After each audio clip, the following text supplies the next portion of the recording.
कांग्रेस और समाजवादी पार्टी का जो इंडी गठबंधन है, इन्होंने अभी से षड्यंत्र करने प्रारंभ कर दिए हैं। गुमराह करना, लोगों को गुमराह करना, झूठ बोलना।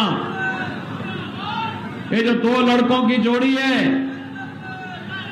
जब इनके सामने जनता जनार्दन नहीं आ रही है सुनने के लिए, तो ये लोग अब झूठ और अफवाह का सहारा ले रहे हैं।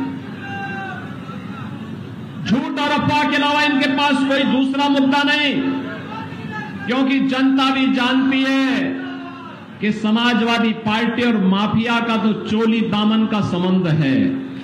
दोनों को एक दूसरे से लग करके देखा ही नहीं जा सकता है। प्रदेश का हर माफिया वह समाजवादी पार्टी के साथ संबंध रखता है और समाजवादी पार्टी की उसके साथ संवेदना होती है। इस समाजवादी पार्टी की संवेदना गांव के लिए नहीं, गरीब के लिए नहीं, दलित के लिए नहीं है, समाज के किसी भी तबके के लिए नहीं है, बेटी और व्यापारी की सुरक्षा के लिए नहीं है। इनकी संवेदना तो माफिया के प्रति है और इसलिए माफिया के प्रति इनकी संवेदना को देखते हुए जनता जनार्दन इनको पूरी तरह खारिज कर चुकी है। ये 14 में चुनाव हारे हैं, 17 में चुनाव हारे हैं, 19 में चुनाव हारे हैं, 22 में भी जनता जनार्दन ने इनको चारों खाने चित किया है और फिर 24 में भी एक नए संकल्प के साथ हम लोग आए हैं कि फिर एक बार मोदी सरकार बनाने का जो हमारा संकल्प है, ये मोदी जी के द्वारा पिछले 10 वर्ष के अंदर किए गए कार्यों के प्रति, उनके प्रति कृतज्ञता ज्ञापित करने का एक अवसर हम सब के लिए है। बहनों और भाइयों, आप सबकी, हम सबकी ये पीढ़ी सौभाग्यशाली है कि हमने बदलते हुए भारत को देखा है। हम कह सकते हैं अपनी वर्तमान और भावी पीढ़ी को कि जब भारत आत्मनिर्भर और विकसित भारत की यात्रा को आगे बढ़ा रहा था, तब हमने अपनी आंखों से देखा है और उस यात्रा के हम भी सहभागी रहे हैं। उस यात्रा में हम लोगों ने भी भारत को नए भारत के रूप में स्थापित करने में अपना योगदान दिया है। हम सब कह सकते हैं। आज आप देख रहे होंगे दुनिया के अंदर कोई भारतीय जाता है, उसका सम्मान होता है। भारत का दुनिया के अंदर सम्मान है, सीमाएं सुरक्षित हैं, आतंकवाद और नक्सलवाद का सफाया हुआ है और अब तो पटाखा भी जोर से फटेगा तो पाकिस्तान पहले सफाई देता है, कहता है मेरा हाथ नहीं है। पहले सोचो, एक कांग्रेस और समाजवादी पार्टी की सरकार थी, आतंकी वारदात होती थी, सुबह उठते ही एक नए घोटाले से समाचार पत्रों में एक नया घोटाला हमें देखने को मिलता था और सायकाल होते होते आतंकी वारदात की खबर आ जाती थी। बहनों और भाइयों, जब हम लोग उस समय सांसद के रूप में संसद में इन मुद्दों को उठाते थे तो सरकार की ओर से क्या जवाब आता था? एक कांग्रेस और समाजवादी पार्टी की सरकार थी, ये लोग कहते थे कि आतंकवादी तो सीमा पार के हैं। हम कहते थे कि भाई सीमा पार के तो निपटो उनसे, इतनी फोर्स, इतना सब कुछ संसाधन, ये किसके लिए जब हम अपने नागरिकों को सुरक्षित नहीं कर पा रहे हैं। लेकिन इनकी लाचारगी देखते हुए बनती थी और आज आतंकवाद और नक्सलवाद को तो समाप्त किया ही है। मोदी जी के नेतृत्व में आज पटाखा भी फट जाए ना तो ये पाकिस्तान सबसे पहले सफाई देते हुए कहता कि साहब मेरा हाथ नहीं है, क्योंकि पाकिस्तान को मालूम है कि नया हिंदुस्तान है, ये उसे मालूम है ये नया भारत है, छेड़ेगा नहीं।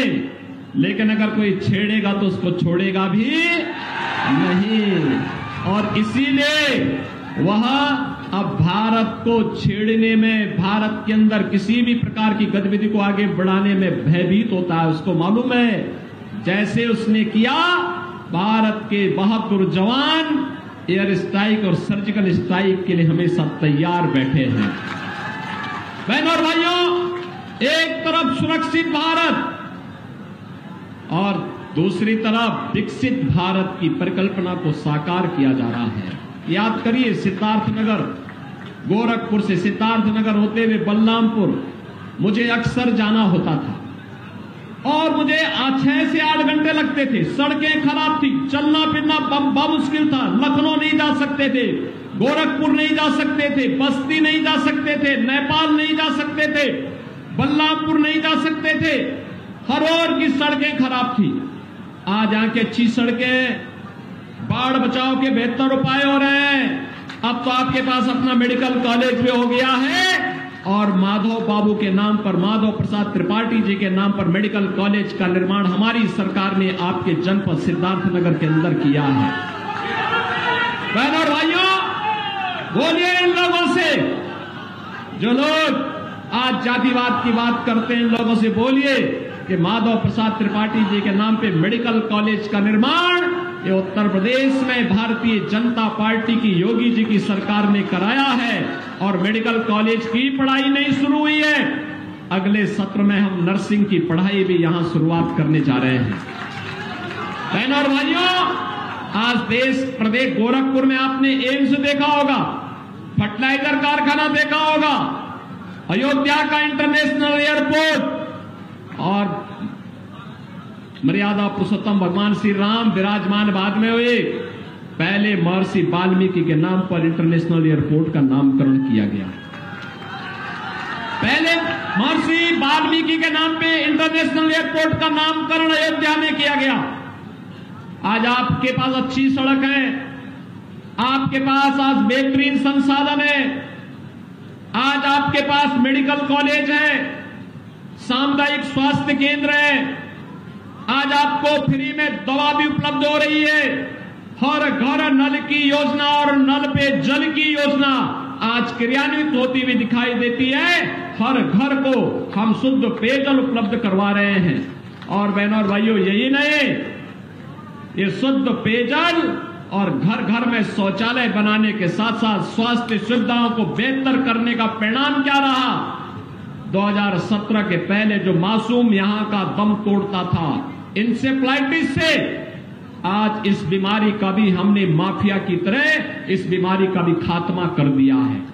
अब कोई मासूम, कोई गरीब का बच्चा दम नहीं तोड़ेगा चिकित्सा सुविधा के अभाव में, गंदगी के कारण, शुद्ध पेयजल के अभाव के कारण वह दम नहीं तोड़ेगा, बल्कि वह भी आपकी तरह बड़ा होकर के बलरामपुर सिद्धार्थनगर के विकास के लिए, देश प्रदेश के विकास के लिए, देश के विकास में वह भी अपना योगदान देगा।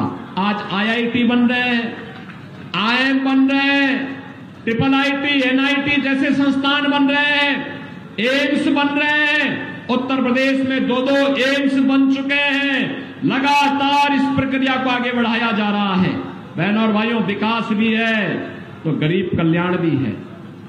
मैं पूछना चाहता हूं, जो लोग हिंदुस्तान में रहकर के पाकिस्तान का राग अलापते हैं, मैं उनसे बोलना चाहता हूं, क्यों हिंदुस्तान पे बोझा बने हुए हो? चले जाओ पाकिस्तान में।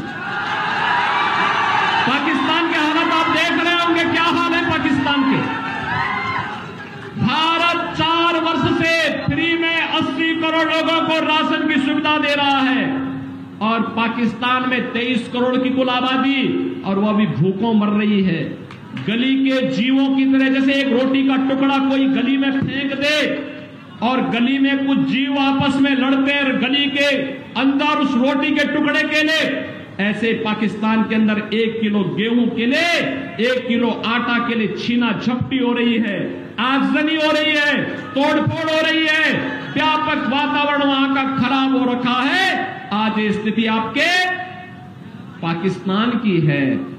और इसी में ये समाजवादी पार्टी और कांग्रेस के लोग कहते हैं कि पाकिस्तान के खिलाफ मत बोलो, उसके पास एटम बम है। मैंने कहा एटम बम हमारे पास भी है, हम भी जानते हैं, हम भी जानते हैं। पाकिस्तान तो कुछ दुस्साहस किया नहीं कि उसका अस्तित्व ही समाप्त हो जाएगा अगर उसने भारत के खिलाफ कोई दुस्साहस किया तो। और इसलिए बहनों भाइयों, आज मैं आपसे कहने के लिए आया हूं यही, आज जो सुरक्षा का बेहतर माहौल है, आज जो विकास की प्रक्रिया के साथ जोड़ा गया है, 60 करोड़ लोगों को देश के अंदर 5 लाख रुपए प्रतिवर्ष स्वास्थ्य बीमा का, आयुष्मान का कार्ड की सुविधा भी है। पहले कांग्रेस के समय में तत्कालीन प्रधानमंत्री कहा करते थे कि 100 पैसा बेचते हैं, नीचे केवल 15 पैसा पहुंचता है। आज ये स्थिति नहीं है। आज तो आपके पास जनधन अकाउंट खुल चुके हैं। पैसा लखनऊ या दिल्ली से आता है, सीधे आपके अकाउंट में आता है। किसी को वृद्धा पेंशन, किसी को निराश्रित महिला पेंशन, किसी को दिव्यांगजन पेंशन, किसी को सरकार का कंपनसेशन, किसी को आपदा का राहत का पैसा, किसी को आगजनी का पैसा, किसी को बाढ़ राहत का पैसा, सीधे उसका आपके अकाउंट में पैसा आता है। आपको किसी इधर उधर भटकने की आवश्यकता है ही नहीं। एक क्लिक हम लोग लखनऊ में करते हैं, अगले क्षण पैसा आपके अकाउंट में आ जाता है। आपको इधर उधर तक चक्कर लगाने की आवश्यकता नहीं पड़ती। अब सोचिए, 12 करोड़ किसान सम्मान निधि का लाभ देश के अंदर प्राप्त कर रहे हैं। पहले किसान आत्महत्या करता था, नौजवान पलायन करता था। आज 12 करोड़ घरों में शौचालयों का निर्माण हो गया है। 10 करोड़ घरों में उज्ज्वला योजना का कनेक्शन पहुंच गया है। और हमने यूपी में तो व्यवस्था की है कि होली और दीपावली के अवसर पर एक भरा हुआ फ्री सिलेंडर उन सभी परिवारों को उपलब्ध करवाने का काम कर रहे हैं और लगातार ये जारी है। बहनों और भाइयों, एक और ये गरीब कल्याणकारी योजनाएं, वही हर गरीब के सिर ढकने के लिए एक एक आवास। 4 करोड़ आवास देश के अंदर मिले हैं। इसमें 56 लाख आवास तो अकेले यूपी के अंदर हमने उत्तर प्रदेश के वासियों को दिए हैं। और मोदी जी ने घोषणा की है, चुनाव परिणाम आने दीजिए, फिर एक बार मोदी सरकार जब बनेगी तो बनते ही 70 वर्ष से ऊपर के हरेक व्यक्ति को 70 वर्ष से ऊपर के हरेक व्यक्ति को प्रतिवर्ष 5 लाख रुपए की स्वास्थ्य बीमा की सुविधा उपलब्ध करवाएंगे। 5 लाख का उपचार वह कहीं भी देश के अंदर जाके करा सकता है। और यही नहीं, जो बचे हुए गरीब हैं उनके भी अगले 5 वर्ष के अंदर आवास बनाने का काम कोई करेगा तो ये कह दिया है भारतीय जनता पार्टी की मोदी सरकार कराएगी। बहनों और भाइयों, आज आपके पास बाढ़ बचाव के भी बेहतर उपाय हो चुके हैं। विकास भी है, सम्मान भी है, सुरक्षा भी है, गरीब कल्याण भी है। इन सबको आगे बढ़ाने के साथ साथ आज के दिन पर आप में से कितने लोग अयोध्या दर्शन करने के लिए गए हैं? वाह भाई, पूरा सिद्धार्थ नगर ही दर्शन करके आ गया। इधर अयोध्या अब अच्छी लग रही है ना? लग रही है ना? देखो, हमें अवसर मिला तो अयोध्या में रामलला को विराजमान कर दिया। और इस समाजवादी पार्टी के लोग राम भक्तों पर गोली चलाते थे। समाजवादी पार्टी के महासचिव का बयान आपने पढ़ा होगा। क्या कहते हैं? कहते हैं राम मंदिर बेकार बना है। अरे बेकार तुम अपने आप को नहीं कहते हो। राम तो जगत नियंता है, परमपिता परमेश्वर हैं, वह तो सृष्टि के रचयिता है। और राम के बगैर हमारा कोई काम नहीं, और जो राम का नहीं वो हमारे किसी। हमें स्पष्ट बोलना चाहिए, जो जनता की आवाज है देश के अंदर, कि जो राम को लाए हैं, जो राम को लाए हैं, हमको यही बोलना है और इसी मुद्दे को लेकर के आगे बढ़ना है। ये राम भक्तों पर गोली चलाते थे। याद करिए, जब ये सपा और कांग्रेस का गठबंधन होता है, कोई अनर्थ जरूर होता है। जब केंद्र में कांग्रेस की सरकार थी, प्रदेश में समाजवादी पार्टी की सरकार थी, तब अयोध्या में राम जन्मभूमि पर आतंकी हमला हुआ था। काशी में संकट मोचन मंदिर पर आतंकी हमला हुआ था। तब अयोध्या, लखनऊ और वाराणसी की कचहरियों पर हमला हुआ था। और अखिलेश यादव जब मुख्यमंत्री बने थे, इन्होंने सबसे पहला काम क्या किया था मालूम है? आतंकवादियों पर दायर मुकदमों को वापस लेने का शर्मनाक काम किया था। और तब न्यायालय ने इनको कहा था कि आतंकवादी छूटेंगे नहीं। शर्म आनी चाहिए सरकार में बैठे हुए लोगों को कि आज आतंकवादियों के मुकदमों को वापस ले रहे हो, कल इनकी पद्म पुरस्कार के लिए सिफारिश करोगे। बहनों और भाइयों, ये लोग आतंकवादियों के आका है, ये माफियाओं के सरपरस्त हैं और इसीलिए हर अपराधी और माफिया 2017 के पहले जनता का खून चूसता था, गरीबों की जमीनों पर कब्जा करता था, फिरौती वसूली करता था, बेटी की सुरक्षा के लिए खतरे बने हुए थे। और आज जब इन सभी माफियाज को हम लोगों ने उल्टा टांगने का काम किया है, कुछ लोगों की राम नाम सत्य की यात्रा निकल गई है, तो अब समाजवादी पार्टी को पीड़ा होने लगती है, उनको पीड़ा होती है। ये क्या हो रहा है? ये किसी गरीब के साथ इनकी संवेदना नहीं है, किसी दलित के साथ इनकी संवेदना नहीं है, इनकी संवेदना माफिया के प्रति है। अभी आपने देखा होगा ये दुर्दांत माफिया मरा था, उस माफिया के यहां मातम मनाने के लिए समाजवादी पार्टी के लोग पहुंचे हुए थे, देखा होगा ना आपने। देखो कोई गरीब के साथ कोई घटना घटित हो जाए, इनकी संवेदना उस गरीब के साथ नहीं होती है। और इसीलिए आज मैं आपसे कहने के लिए आया हूं कि बहनों और भाइयों, हमें माफियाओं के सहयोगी, माफियाओं के सरपरस्त, अपराधियों के संरक्षणदाता, आतंकवादियों के आकाओं को फिर से देश की सत्ता में काबिज नहीं होने देना है, नहीं होने देना है। अगर आप कांग्रेस और समाजवादी पार्टी के मैनिफेस्टो को देखेंगे, एक खतरनाक साजिश है। एक अगर केवल कुछ ही पॉइंट उनको देखेंगे, उसमें वो कहते हैं कि अनुसूचित जाति, जनजाति और पिछड़ी जाति को मिलने वाले आरक्षण में से एक हिस्सा मुसलमान को दे देंगे। क्या आप अपना आरक्षण का अधिकार उनको देने देंगे क्या? अरे बाबा साहब भीमराव अम्बेडकर ने कहा था हिंदुस्तान के अंदर धर्म के आधार पर आरक्षण नहीं हो सकता, लेकिन ये कांग्रेस और समाजवादी पार्टी के लोग संविधान विरोधी आचरण करना चाहते हैं। आप सोचो, कोई इनसे पूछता है कि कैसे गरीबी हटाएंगे, कहते हैं एक झटके में हटा देंगे। क्या एक झटके में कैसे?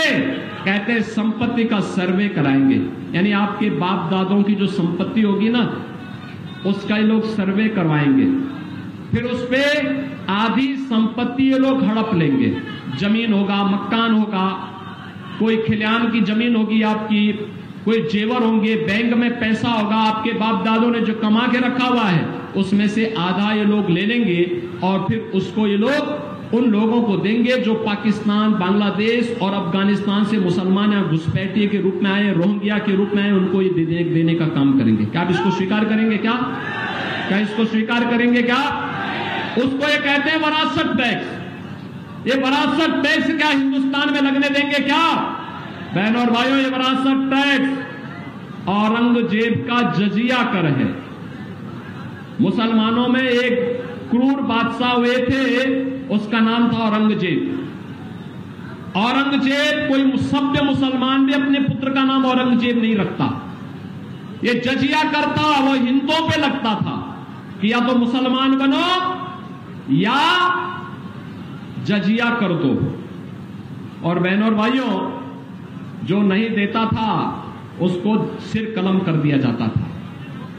ये काम मुगल काल में होता था और आज हिंदुस्तान के अंदर कांग्रेस और समाजवादी गठबंधन वरासत टैक्स के नाम पर औरंगजेब का ये जजिया कर लगाना चाहता है।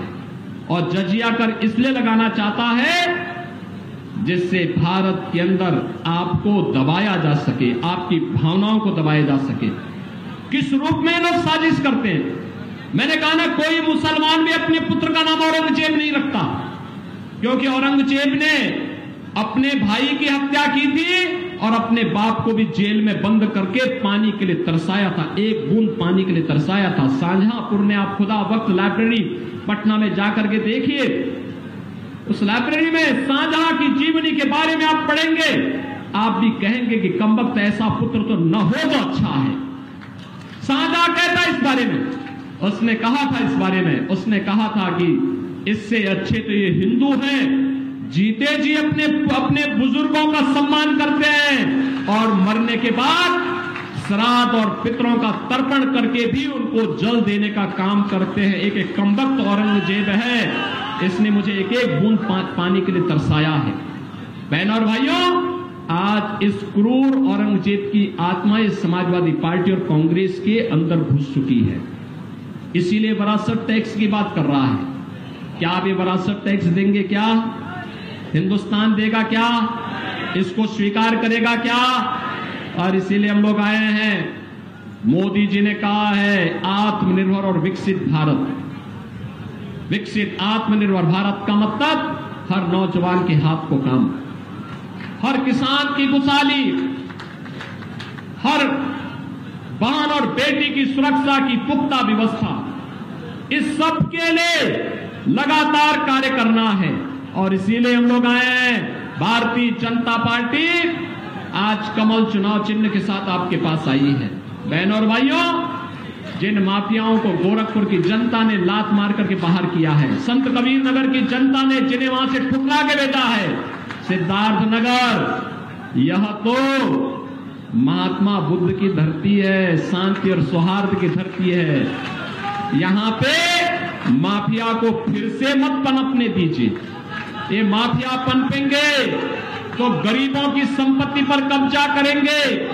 याद करिए, इसी डुमरियागंज में और इसी कपिलवस्तु में मुझे आंदोलन करने के लिए आना होता था। आंदोलन करते थे हम लोग और तब आपको न्याय मिल पाता था। ऐसी नौबत मत आने देना। ये माफिया किसी के नहीं है, ये तो केवल और केवल स्वार्थ के हैं। किसी भी गरीब की, किसी भी व्यापारी की, किसी की भी संपत्ति कब्जा करके और जबरन बंदूक की नोक पर उसे लिखवाने का काम करेंगे। यद्यपि हम इन माफियाओं को उल्टा टांग करके मिर्च का झोंका लगा करके इनको जीना आराम कर देंगे। लेकिन मैं फिर भी चेतावनी आपको देना चाहता हूं कि माफिया आएंगे फिर गुंडागिर्दी करने का प्रयास करेंगे, बेटी और व्यापारी की सुरक्षा के लिए खतरा बनेंगे, यहां पे रंगदारी वसूली करने का प्रयास करेंगे। रंगदारी वसूली मत करने देना। और इसीलिए अच्छा है, चुनाव आपका है, देश आपका है, भविष्य भी आपका है और वोट भी आपका है और फैसला भी आपका है। और यह फैसला फिर एक बार मोदी सरकार के लिए होना चाहिए। आप सहमत हैं? जगदम्बिका पाल जी चुनाव जीत के जाएंगे? जाएंगे? बहनों और भाइयों, देखिए, इस उम्र में भी जिस जुझारूपन के साथ ये कार्य करते हैं, मैंने देखा है संसद में जाते हैं 10 बजे से 11 बजे से संसद सत्र में भाग लेते हैं, 4 बजे चल करके फिर सिद्धार्थनगर की जनता की सेवा के लिए लग जाते हैं, रात्रि भर चलते हैं, फिर अगले दिन सुबह 11 बजे संसद सत्र में, जो व्यक्ति संसद सत्र के दौरान भी यहां से 1000 किलोमीटर दूर दिल्ली में जाके संसद सत्र पे अटेंड करके फिर जनता जनार्दन की सेवा में आके काम करता हो, जिस व्यक्ति ने न दिन देखा न रात देखा, न सर्दी देखी न गर्मी देखी, न बरसात में बाढ़ देखी, न किसी भी प्रकार के अन्य उसको देखा, लगातार आपकी सेवा के लिए समर्पित भाव के साथ जो व्यक्ति कार्य किया है, उस व्यक्ति को फिर एक बार मौका दे जाने की आवश्यकता है। और इसीलिए पाल जी को फिर से सांसद बना के भेजने की आवश्यकता। भेजेंगे? सभी लोग सहमत हैं? सभी लोग सहमत हैं? दोनों हाथ जाके यहां भी इधर भी मुझे बताओ, दोनों ओर, चारों ओर, पीछे विद्यालयों में जितने लोग हैं, आगे बगल जितने लोग हैं, सब सहमत हैं? जिता के भेजेंगे। लेकिन बहनों और भाइयों, इसके लिए शर्त है, 2 बातें।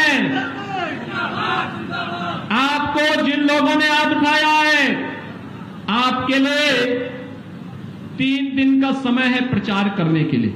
22, 23 और 24, 25 को चुनाव है। इन 3 दिनों में आप में से हर व्यक्ति अगर 5-5 घर में प्रचार करने के लिए, घर के प्रत्येक सदस्य के यहां प्रचार करने के लिए जाता है और जनता जनार्दन से कमल के चुनाव पर वोट देने के लिए कहता है, तो बहनों और भाइयों, पाल जी भारी बहुमत से चुनाव जीत करके जाएंगे। दूसरा, चुनाव के दिन उन सभी 15 परिवारों को मतदान केंद्र में ले जाकर के मतदान भी करवाना है। करवाएंगे? करवाएंगे? सभी लोग सहमत हैं? सभी लोग सहमत हैं? इधर और सामने सभी लोग सहमत हैं? तो फिर मेरे साथ बोलेंगे भारत माता की, भारत माता की, भारत माता की जय श्री राम, जय जय श्री राम। हमारे बीच में बहुजन समाज पार्टी से त्याग पत्र देकर के इतरा के पूर्व प्रत्याशी रहे आदरणीय हरिशंकर सिंह जी आज भारतीय जनता पार्टी की सदस्यता ग्रहण कर रहे हैं। मैं आग्रह करना चाहता हूं अपने जिलाध्यक्ष जी से, अपने प्रत्याशी और सांसद श्री जगदम्बिका पाल जी